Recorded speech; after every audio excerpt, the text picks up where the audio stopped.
Los fanáticos de los videojuegos conocen bien a Angry Birds y a Clash of Clans. Bueno, esos videojuegos se desarrollaron en una nación en particular, en Finlandia, una nación que ha atravesado todo un proceso de innovación desde los teléfonos Nokia en los 90 y 2000 hasta la industria de los videojuegos y todavía más. ¿Cuál fue la clave, una de las claves de ese proceso de innovación? La educación y la vinculación de la educación y trabajo. ¿Cómo lo hicieron? Ese tema de conversación en la Argentina es polémico. ¿Cuán orientado tiene que estar la educación respecto al mercado de trabajo? Gran polémica en nuestro país. ¿Cómo lo resolvió Finlandia? De eso vamos a hablar hoy en la repregunta. Muchísimas gracias, Emilia Ahvenjärvi. ¿Pronuncia bien? Perfecta. Bueno. Gracias, Luciana, por invitarme. Emilia es representante del Ministerio de Cultura y Educación de Finlandia en América Latina y es la consejera en Educación y Ciencia de Finlandia para América Latina. Emilia, es muy interesante el modelo educativo finlandés que se ha instalado como un modelo a seguir en todo el mundo, como una buena práctica educativa por distintos resultados, muchos de esos que tienen que ver con rendimientos académicos en matemática y lengua, pero también en esta vinculación virtuosa entre el mundo educativo, la educación básica, secundaria sobre todo, y el mundo del trabajo. ¿Cómo funciona ese peso de la orientación laboral dentro del sistema de educación secundaria en Finlandia?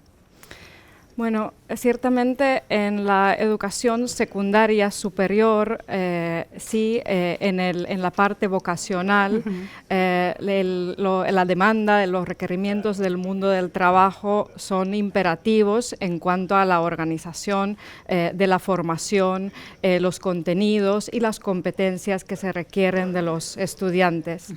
En 2018 hicimos una reforma importante en la formación técnico-profesional de educación secundaria superior y en esta reforma se estableció un sistema modular de estudios, se estableció un plan individualizado a todos los estudiantes para que se tengan en cuenta también las capacidades adquiridas ya anteriormente y que sus planes de estudio estén bien enfocados a lo que realmente necesitan aprender.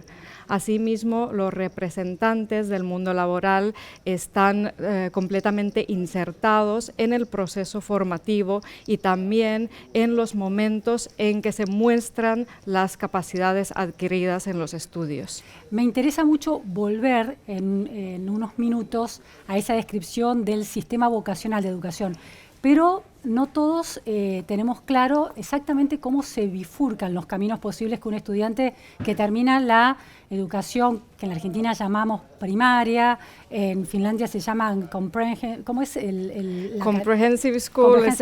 Sería educación básica, claro, unitaria. Exactamente, y eso llega hasta, comparado con la Argentina, hasta el segundo o tercer año del secundario, ¿no? Sí. Abarca unos años más. La educación básica es de 9 años, ¿Desde 7 años? Sí, desde los 7 años hasta los 16 años. Bien. Más o menos. En ese tiempo de 9 años no hay ramas que se distingan entre sí o que se bifurquen hacia un lado más académico o más técnico. Por supuesto que sí, en la enseñanza básica ya hay algo de optatividad en las asignaturas. También en el currículo nacional se tiene en cuenta competencias transversales que sí más tarde pueden ser o deben de ser útiles en la vida laboral. Bien. Por ejemplo, pensamiento crítico, competencias de tecnologías de información y comunicación, emprendimiento, saber trabajar en equipo, autogestión para el aprendizaje, claro. Este tipo de capacidades sí se tienen en cuenta ya en la básica. Claro, que son capacidades para la vida laboral o la vida de estudio más orientado a lo vocacional laboral, pero también a lo académico, ¿no? Si alguien quiere ir a una universidad y seguir con la vida académica, esas habilidades también son importantes. En realidad son habilidades ciudadanas de los ciudadanos del siglo XXI y realmente no se distingue si son necesarias en la vida académica o en la vida laboral. Son necesarias en toda la vida, tanto profesional como personal. Más tarde. Ahora, llegan estas edades, 16 años, y los estudiantes tienen que optar por seguir dos posibilidades de terminación de esos años de secundaria. ¿Cuáles son esas dos posibilidades? Las posibilidades en ese momento, en realidad son tres. Hay un liceo de bachillerato, es una opción, y la segunda opción sería esta formación técnico-profesional o vocacional. Una tercera opción minoritaria sería para los jóvenes que aún no están preparados para decidir cuál opción quieren decidir o que necesitan mejorar sus notas de la enseñanza básica. Así que hay un año adicional posible de maduración. Interesante. Y entre estas dos opciones prioritarias, más o menos los porcentajes están igualados. La enseñanza vocacional no es una segunda opción, sino que un 43% de los que terminan la enseñanza básica eligen esta opción y de hecho cada vez es más popular, más elegida. Es decir, del 100% de los chicos que llegan a esa edad clave de decisión, terminaron su educación básica, tienen unos 15, 16 años, el 43% dice quiero seguir por la rama de educación técnico-vocacional. Exactamente. Los otros es un bachillerato que lo siguen pensando en la universidad. Sí, es un bachillerato que ofrece una base sólida de conocimiento general. También hay vías que pueden ser más matemáticos científicos o más humanístico, como dirección hacia ciencias sociales, pero no es obligatorio aún en ese momento hacer esa elección. Y es importante notar que ninguna de estas opciones impide seguir estudiando después en la educación superior.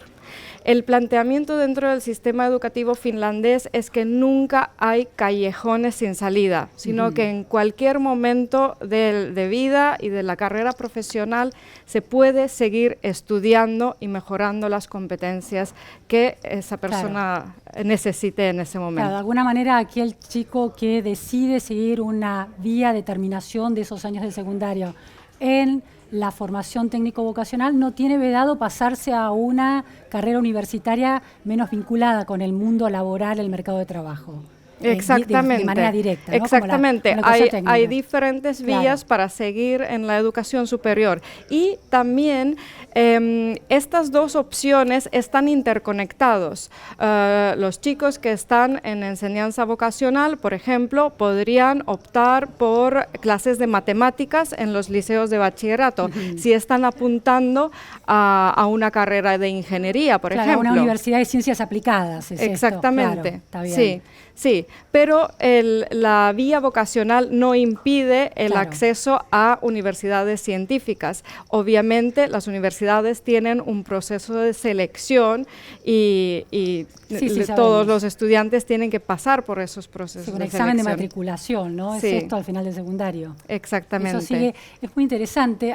Finlandia tiene varias cuestiones interesantes, ¿no? Con esa tradición de país socialista, por lo menos en el pasado, y su viraje a una economía del primer mundo muy libre, un libre mercado importante, pero al mismo tiempo muy equitativo, ese estado de bienestar muy equitativo. Una de las curiosidades que representa para Argentina es que el ingreso o la terminación del secundario para ingresar a la universidad demanda una selección. Sí, y de hecho en el nivel secundario superior ya hay selección. Cuando se termina la enseñanza básica obligatoria, se postula o al liceo de bachillerato o a un centro vocacional Eso sí, como se ha subido la edad de obligatoriedad de estudios hasta los 18 años, también los proveedores de educación tienen la obligación de asegurar una plaza de estudios para los estudiantes.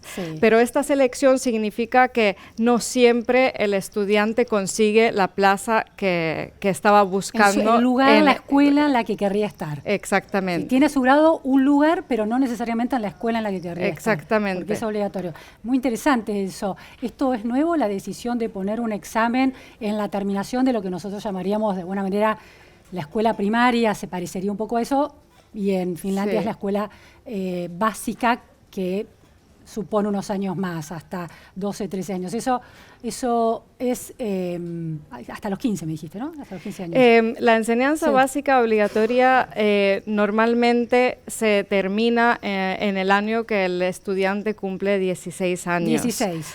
Sí. Pero entonces llega a los 16 años y ahí tiene que dar un examen. Y no hay selección dentro de la enseñanza básica en ninguna escuela finlandesa. Dentro de los 9 años de la enseñanza básica. Después en la secundaria superior sí hay selección, pero en general, salvo en ciudades más grandes, no suele ser una selección, digamos, excluyente o exclusiva, en el sentido de que haya mucha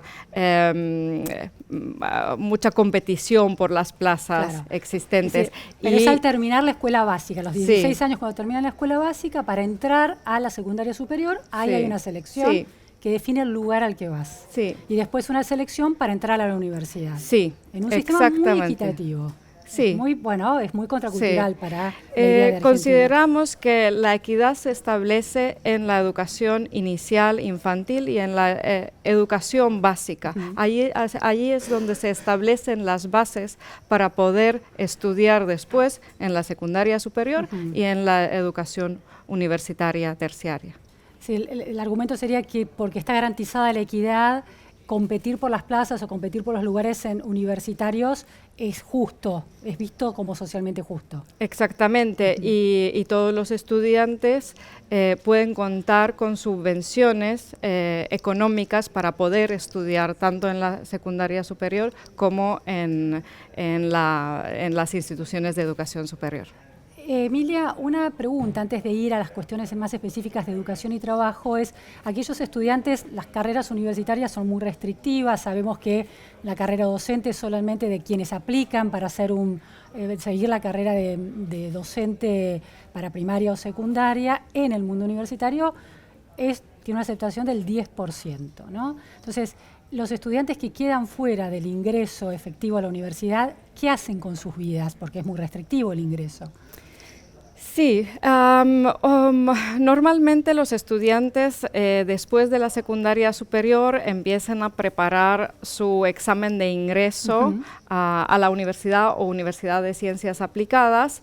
Mientras tanto suelen buscar también un trabajo, tener un año tal vez para conocer otra cultura, aprender otro idioma, generar nuevos conocimientos en la vida laboral o en otros estudios que les preparan para la carrera. Hoy en día sí se ha establecido un peso mayor en el certificado del bachillerato o de la escuela vocacional dentro del proceso de ingreso. Ya no tiene tanto peso el examen de ingreso, sino que se puede ingresar también en base a las notas que se traen del nivel anterior. Si uno piensa en el universo de chicos que terminan el secundario, tanto en el bachillerato como en la educación técnico-vocacional, ¿qué porcentajes de esos chicos entran a la universidad ni bien terminan ese nivel secundario? Si hablamos de la parte vocacional, su objetivo principal es preparar profesionales para trabajos técnicos. ¿Directamente no pasan por la Universidad de Ciencias Aplicadas? No pasan. Después pueden entrar a la Universidad de Ciencias Aplicadas y de hecho muchos jóvenes lo que hacen es estar en la vida laboral algún tiempo y después continuar estudiando. Pero la parte de formación técnico-profesional está dirigido a unas cualificaciones reconocidas en el mundo laboral. Claro. Y por eso también tiene atracción, porque en esos 3 años de secundaria superior, los jóvenes consiguen ese certificado reconocido por los empleadores. Es decir, que un egresado de escuela secundaria vocacional técnica, ese certificado le permite competir por posiciones de trabajo interesantes en el mundo laboral. Sí, exactamente. No son posiciones que el mercado laboral de alguna manera ve con ojos menos interesantes, en el sentido de peores sueldos, peores capacidades de crecimiento, sino que es el inicio de una carrera posible. Sí, por supuesto. No, digo porque si uno compara con la Argentina, el título secundario es necesario para entrar al mercado laboral, pero no alcanza. El estudiante va a tener que tener una vocación de un título terciario, un título universitario para poder construirse un camino de mayor competitividad. ¿Cómo funciona eso para un estudiante de educación con el título de secundario técnico vocacional? Obviamente después hay trabajos que requieren una titulación universitaria, pero hay muchos trabajos en el mercado laboral que requieren simplemente una titulación de secundaria superior, que también muchas veces son estudios exigentes. Y aquí apuntaría también que ese sistema de enseñanza vocacional no está dirigido solamente a jóvenes, sino está dirigido también a adultos que ya están en el mercado laboral, pero que por alguna razón quieran seguir formándose o necesitan seguir formándose porque hay un cambio tan dinámico de nuevos puestos, de trabajos que desaparecen y otros que aparecen. Y hay una necesidad constante de seguir formándose. Entonces, este mismo sistema al que se insertan los chicos que optan por la formación técnico-profesional sirve para los adultos que se están formando. Emilia, en la Argentina se da esta situación, hay una reticencia en relación a incluir instancias de relación entre la escuela secundaria y el mundo del trabajo. La Ciudad de Buenos Aires encaró un proyecto, una aproximación, una cercanía mayor entre los últimos años del secundario al mundo del trabajo, con la idea de unas especies de pasantías en el último año del secundario para que los estudiantes de secundaria puedan pasar horas en lugares de trabajo reales, en organismos del Estado, en oficinas, en empresas privadas de distinto tipo, o en organizaciones culturales, y consolidar ahí sus aprendizajes en el mundo real del trabajo. Hay mucha resistencia sobre eso. Uno de los argumentos es que uno de los argumentos a favor, paradójicamente, es que eso es muy bueno sobre todo para los chicos de menores recursos que no tienen quizás capacidad de construir una red de contactos con el mundo del trabajo y eso se los da, o que necesitan salir más rápidamente al camino laboral una vez que terminan la secundaria. Lo que vos estás describiendo es otra cosa, estás hablando de un mundo de la educación vocacional técnica en ese secundario superior muy exigente y muy valorado por el mercado de trabajo. ¿Esto es así? ¿Es prestigioso seguir esa vía o los estudiantes de menores recursos siguen esa vía de educación técnica vocacional en Finlandia?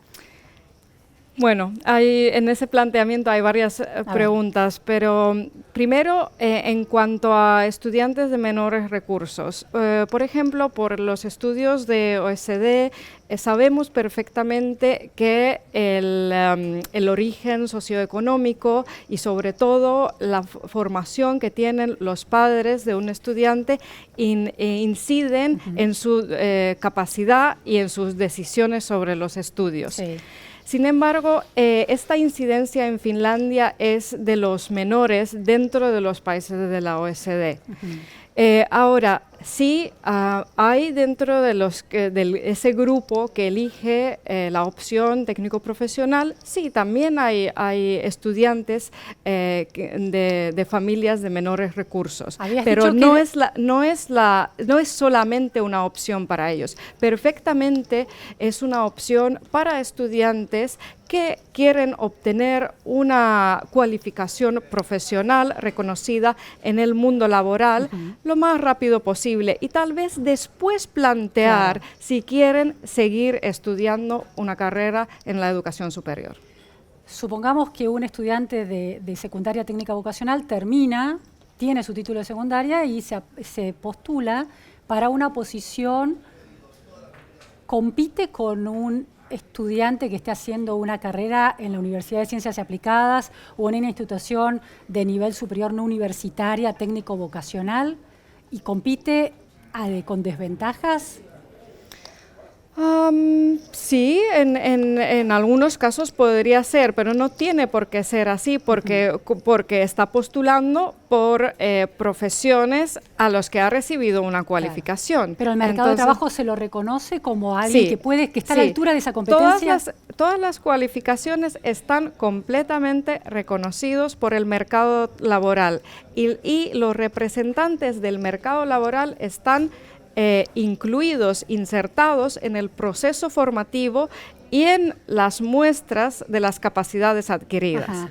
Entonces, están dentro de la formación de esas personas que van a aplicar a los puestos que ofrecen. Muy interesante. Una de las discusiones que se dio en la Argentina o de las señales de alerta es una empresa, una automotriz, quiso contratar estudiantes con el secundario terminado, les costó encontrar, pero entre los que encontró detectó que no podían comprender indicaciones, textos muy básicos con indicaciones o resolver problemas matemáticos muy básicos que para una planta automotriz eran muy, muy clave. Sin embargo, lo que planteas vos es que al contrario, en Finlandia las empresas están metidas en el proceso educativo, de alguna manera influyendo en los objetivos y supervisando. ¿En qué órgano se da esa discusión y cómo recibe la sociedad esa articulación tan refinada entre la escuela secundaria y el mundo empresario? Dentro de la formación secundaria superior, técnico profesional, nos parece obvio que tiene que haber una conexión muy estrecha con el mundo laboral, porque el objetivo de ese nivel de formación es producir profesionales cualificados para el mundo laboral. Claro. Ahora, si hay fallas en comprensión lectora, en matemáticas, en resolución de problemas, esas faltas probablemente vienen ya de un nivel anterior de educación y ahí tendríamos que ver cuáles son los problemas las faltas que hacen que no se llegan a tener esos conocimientos requeridos más tarde en la vida profesional. La educación del bachillerato, de los liceos donde el objetivo es terminar la secundaria e ir a la universidad, ¿no tiene ninguna instancia de relación con el mundo laboral? ¿Un estudiante que esté haciendo ese camino en la escuela secundaria puede plantear una opción, tiene la optatividad como para decir, bueno, quiero pasar un tiempo en una empresa o tener algún tipo de vínculo con el mundo laboral? Como mencioné anteriormente, desde ambos lados de secundaria superior se pueden optar por asignaturas y cursos en el otro lado, en la otra vía. Y de esa manera también sería posible para un joven que está en el bachillerato optar por materias más cercanas al mundo laboral del lado técnico profesional. Ahora, no es la finalidad de la certificación de los liceos de bachillerato y de esos estudios. Claro, es decir, el chico que termina con un certificado de bachillerato no puede entrar al mercado laboral directamente. Podría intentarlo, pero no tiene una cualificación reconocida para el mercado laboral. Tiene una desventaja respecto del que tiene el título secundario con esa cualificación técnica. Respecto a trabajos técnicos cualificados, sí. Claro. Lo que sí quisiera mencionar que en la enseñanza básica sí hay como posibilidades de inmersión al mundo laboral. Hay días en que los jóvenes pasan un día, dos, en un lugar de trabajo que hayan elegido, que les haya interesado, y así pueden ver cómo es el día de trabajo. ¿Esto es un día por semana durante todo el año o es un día al año? Es unos días al año. Unos días al año. Sí. Y hasta los 16 años más o menos. Sí, y está dentro de lo que es la orientación de estudios y orientación de carrera, de esa asignatura. asignatura. Cuando los chicos terminan la educación básica, dijiste que el 43% iba a la rama técnico-vocacional. ¿Está detectado cuántos chicos de ese 43% tienen un nivel socioeconómico bajo? No sabría decirte un porcentaje exacto ahora mismo, y tendríamos que definir también cuál es el nivel económico bajo. Digamos, el nivel de salarios, los niveles económicos están más igualados por la imposición fiscal, y las diferencias económicas en nuestro país no son tan grandes como en Argentina o en muchos países de América Latina.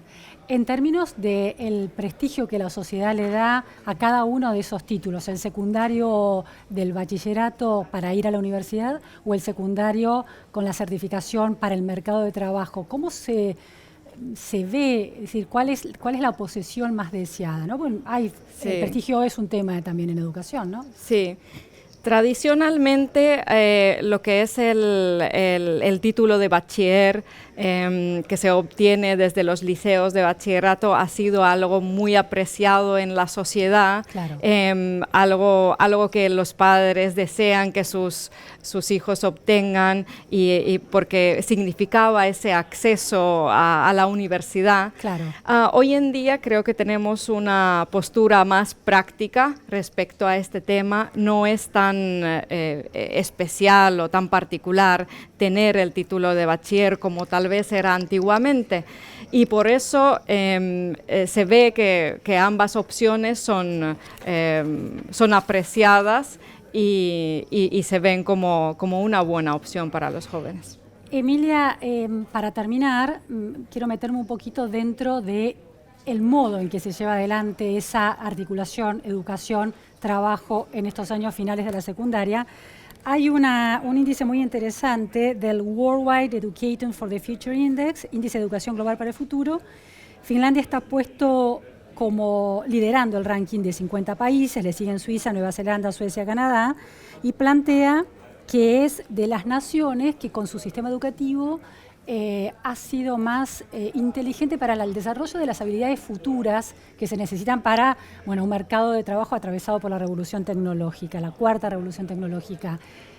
Hablabas de una educación modular y muy personalizada. ¿Cómo es en detalle un estudiante que tiene 17 años, se enfrenta con clases, va a un taller técnico vocacional, está en una empresa trabajando, tiene que seguir materias, matemática, lengua? ¿Cómo funciona específicamente esa educación?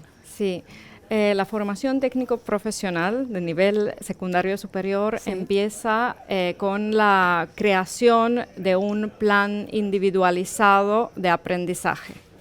Y ese plan se crea a través de pruebas de capacidad y la trayectoria anterior. Entonces, un chico que viene de la enseñanza básica probablemente hará los estudios, digamos, completos de la enseñanza técnico-profesional.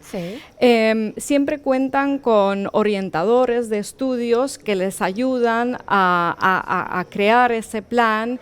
Y dentro de los estudios hay módulos, una parte que es teórica, otros estudios que se realizan en la escuela dentro de ambientes que simulan el entorno de trabajo real, y después una parte que se realiza en la vida laboral. Y lo que se ha hecho en la última reforma es justamente aumentar esta parte de la vida laboral y la presencia de los representantes de las empresas y del mundo laboral dentro de los estudios. ¿Cómo se aumenta? ¿Qué quiere decir que aumenta esa presencia? Pues en todas las muestras de capacidad están las evaluaciones, las realizan sus docentes, pero también el representante del puesto del trabajo. De capacidad del estudiante, ¿qué tipo de capacidades? Más allá de las de la escuela básica, ¿qué tipo de capacidades se miden, por ejemplo? Depende de la profesión que se esté... Pongamos un ejemplo para tenerlo claro. Si estamos hablando, por ejemplo, de peluquería. Dentro del proceso de formación de la persona que está aprendiendo esa profesión, hay un representante del mundo laboral de la peluquería. Sí, sí, sí. Claro, para ver cuántas capacidades y habilidades ya desarrolló el estudiante y no hacerlo repetir un poco lo mismo. Ese sería el objetivo. Exactamente, sí. Y cuando el estudiante está aprendiendo en un puesto de trabajo, allí en ese puesto de trabajo hay un plan de estudios, claro, y siempre hay un instructor de aprendizaje. No es solamente enviar al estudiante a ver qué es lo que pasa, sino que realmente hay tareas establecidas, claro, de qué es lo que se hace y qué es lo que se aprende dentro de esa práctica laboral. Uno de los reclamos que parte de la opinión pública le hacía al proyecto que implementa la Ciudad de Buenos Aires es que los estudiantes en realidad son mano de obra gratuita para las empresas. ¿Hay algún tipo de reclamo en ese sentido en Finlandia, de que los estudiantes que van al puesto de trabajo a formarse representan un abaratamiento de costos para la empresa? No, que yo sepa, no hay este tipo de quejas. En realidad el puesto del trabajo también tiene que poner un instructor y en ese sentido no creo que sea un gasto, claro, extra, pero sí es una inversión también. Con lo cual realmente es como un pacto entre los centros de formación y el mundo laboral de asegurar que en el futuro tengamos los profesionales que necesitamos con las capacidades, claro, que necesitamos para el mundo laboral. Claro. Y la última cuestión es, ¿cuántos los chicos que siguen la rama técnico-vocacional, cuál es la tasa de egreso comparada con los chicos que siguen la rama que los lleva hacia la universidad? Sí.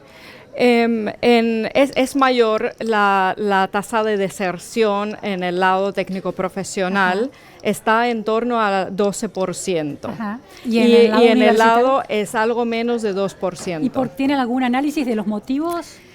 Probablemente tiene que ver con capacidad de estudio, rendimiento en los estudios, éxito anterior, claro, en los procesos de aprendizaje. Es decir, que hay algún tipo de desigualdad que se da entre unos y otros. Y justamente en eso hemos tratado de incidir en elevar la edad de estudios, obligatoriedad de estudios, claro, para que así también reciban más apoyo a través de los centros, claro, para seguir toda la trayectoria. Claro, incentivarlos a que lleguen hasta el final. Sí. Bueno, desafíos, ejemplos interesantes y desafíos también abiertos hacia el futuro. Muchísimas gracias, Emilia. Gracias, Luciana. Esto fue todo en la repregunta. Gracias.